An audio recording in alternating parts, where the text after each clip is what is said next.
ঈদুল আজহার আনন্দ যখন দেশজুড়ে, তখন রাজধানী কাঁচা চামড়ার পাইকারি বাজারে চিরাচরিত এক ভিন্ন চিত্র। এবারও সরকার নির্ধারিত দামের চেয়ে অনেক কমে চামড়া বিক্রি করতে বাধ্য হচ্ছেন প্রান্তিক ও মৌসুমী ব্যবসায়ীরা। সরকার এবার লবণযুক্ত গরুর চামড়া প্রতি বর্গফুট ৬২ থেকে ৬৭ টাকা নির্ধারণ করলেও মাঠ পর্যায়ে তার প্রতিফলন একেবারেই নেই। বৃহস্পতিবার রাতে দেখা যায় পোস্তার আড়তে আড়তদাররা বড় আকারের চামড়ার দাম হাঁকছেন ৪০০ থেকে ৫০০ টাকা, মাঝারি আকারের চামড়া কিনছেন মাত্র ২৫০ থেকে ৩০০ টাকা, নিচ্ছেন না ছোট আকারের চামড়াগুলো। মৌসুমী ব্যবসায়ীদের অভিযোগ, ঈদের দিন সন্ধ্যা থেকেই একজোট হয়ে দাম কমিয়ে দিয়েছে আড়তদাররা। যেভাবে মূল্য পাবো, যেটা আশা করেছিলাম, সেটা এখানে এসে আমরা তা পাইনি। সরকারের দাম সরকারের কাছেই রয়ে গেছে, এখন এখানে আসে নাই। সুতরাং এখানে এসে সরকার যদি তদারকি করতো, তাহলে আমাদের যারা খুচরা ব্যবসায়ী তারা এই জিনিসটা পাইতো। এদিকে আড়তদাররা বলছেন, ছোট চামড়ায় লোকসান গুনতে হবে, এজন্য নেওয়া হচ্ছে না।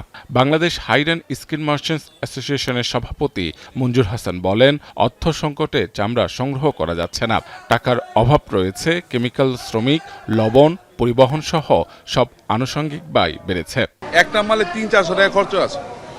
একটা মাল যদি ১০০ টাকা দেওয়া নেই, তাই ৪-৫০০ বিক্রি হইলো কম। পার্থক্য আছে। খারাপটা তো আপনার গিয়া যখন কেমিক্যাল দিয়ে আপনি প্রসেসিংয়ে যাবেন, তখন ওইগুলা কিছু কিছু খারাপের জন্য ফুইটা যায় মাল।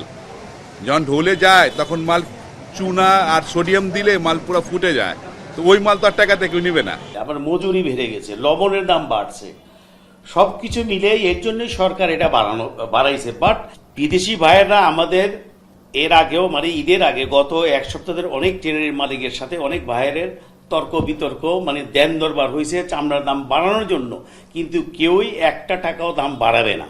সেই হিসাব করলে গতবারের থেকে বাংলাদেশের চামড়ার দাম কম হওয়ার কথা।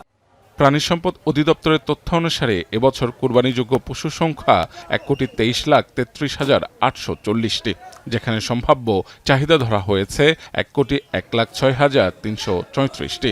বছরে রপ্তানি হওয়া চামড়ার ৫০ থেকে ৬০% যোগান আসে ঈদুল আজহায়। সে হিসেব মাথায় রেখে এবছর ৮০ থেকে ৮৫ লাখ চামড়া সংগ্রহের লক্ষ্যমাত্রা ঠিক করেছে ট্যানারি মালিকরা। মাহবুব হাসান রিপন, এখন, ঢাকা।